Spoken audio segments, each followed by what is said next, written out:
మార్గములో లేడు. యేసుక్రీస్తు మతం కాదు, మార్గం. యేసుక్రీస్తు మతం కాదయ్యా. మతంలో ఉన్న వాళ్ళందరికీ రక్షణ లేదు. ఇది మార్గం. ఆ మార్గం పేరే జీసస్ క్రైస్ట్. ఆ మార్గం పేరే యేసుక్రీస్తు. చెప్పండి, ఏం పేరైతే దేవుడికి మేము ఆయన చెప్పండి. నేనే మార్గము, నేనే సత్యము, నేనే జీవము.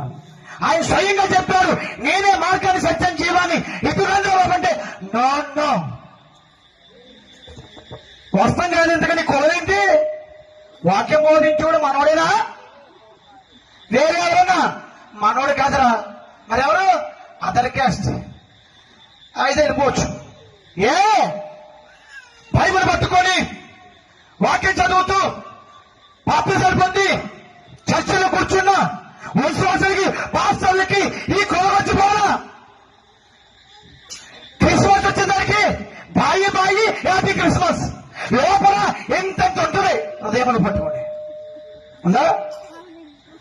కడుపులాంటి నేను హృదయంలో కడుపులోకి పోయింది, బయట భూమిలోకి పోతే హృదయంలోకి పోయింది డేంజర్.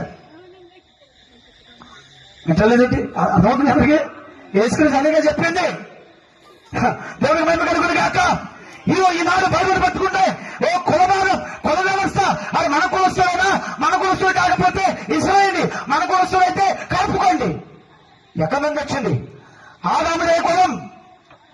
చెప్పాలి, ఆదాముదే కులం. ఆది మానవుడిది ఏ కులం? నువ్వు ఏ కులంలో నుండి వచ్చావు? ఏ చరిత్ర చెప్తుంది? వృత్తుల ద్వారా కులాలు వచ్చినాయి.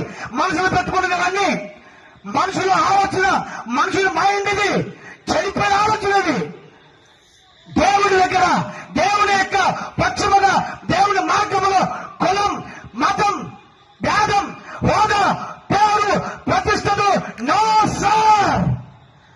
ఆయనకి అన్ని సమానమే. నువ్వు రంగు తెల్లగా ఉన్నా, నల్లగా ఉన్నా, పచ్చగా ఉన్నా ఆయనకి సమానమే. నువ్వు ఏ కులస్తుడువైనా ఆయనకు అనవసరం. రోమిడువా, గ్రీసు దేశస్థుడువా, యూదుడువా, సమరయుడువా, అన్యుడువా, ఎవరువైనా యేసుక్రీస్తు నుండి మానవుడు పొంది బాప్తిజం పొందిన తర్వాత, నువ్వు వాక్యంలోకి వచ్చిన తర్వాత అందరితో సమానమే. వాళ్ళు నిజమైన సేవకులు, వాళ్ళు నిజమైన క్రైస్తవులు. బైబిల్ పట్టుకుని కులం అంటావా? నీకంత తక్కువ కులం వాళ్ళు అని నువ్వు భావించి వాళ్ళ దగ్గర కూర్చోడానికి నీకు అభ్యంతరమా? యేసుక్రీస్తు దిగొచ్చారు, శిష్యుల పాదాలు కలిగారు, అందుకని గొప్పడు వాళ్ళు మాట్లాడుతుంది. ఎవరు పుట్టేటప్పుడు కులం లేదు, అందరూ సాయం కావాలి. ఒకరు పుట్టాలంటే నర్సు ఉండాలి, డాక్టర్ ఉండాలి. పుట్టేటప్పుడు నా కులస్తుడు నర్సు ఉండాలని చెప్పాలా? నా కులస్తుడు డాక్టర్ ఉండాలని చెప్పాలా కదా?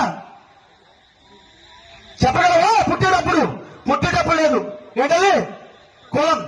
సచ్చేటప్పుడు లేదు కులం. ఈ పద్యలో కులగచ్చి ఈ బైబిల్ పట్టుకున్న వారు అనేకులు ఈనాడు భయంకరమైన కులగచ్చి ఉంది. 99% వర్తమానం బిలీవర్స్ యేసుక్రీస్తు కాలంలో, మోషే కాలంలో ఉన్నారు. ఈ కాలంలో కూడా వర్తమాన బిలీవర్స్ సేవకులు. మనకే కులము లేదు, మనమందరం ఒకటే అని స్టేషన్ల మీద చెప్తారు. కానీ కిందకు పోయిన తర్వాత పలానా అమ్మాయికి పలానా అబ్బాయిని మ్యాచ్ చూడాలంటే కులం ఏంటి? మీరు బోధించిన పాస్టరే వినేవాళ్ళు. అయ్యా మన కులం కాదు, మన కులం కాకపోతే కొంచెం ఆలోచిద్దాం. పైకి వచ్చినప్పుడు నో కులం, ఆ కులం, ఈ కులం, నో కులం, దొంగలు. అవునా? ఇక్కడ మాట్లాడుతుందేంటి? దేవునికి స్తోత్రం. వర్తమానం చదువుతారు, లోపల కొలగచ్చి ఉంటుంది. బైబిల్ చదువుతారు, లోపల కొలగచ్చి ఉంటుంది. వింటున్నారా? ఈనాడు ఇలాంటి భయంకరమైనటువంటి పరిస్థితులు యేసుక్రీస్తు కాలంలో కూడా ఎక్కువ విస్తరించిపోయాయి.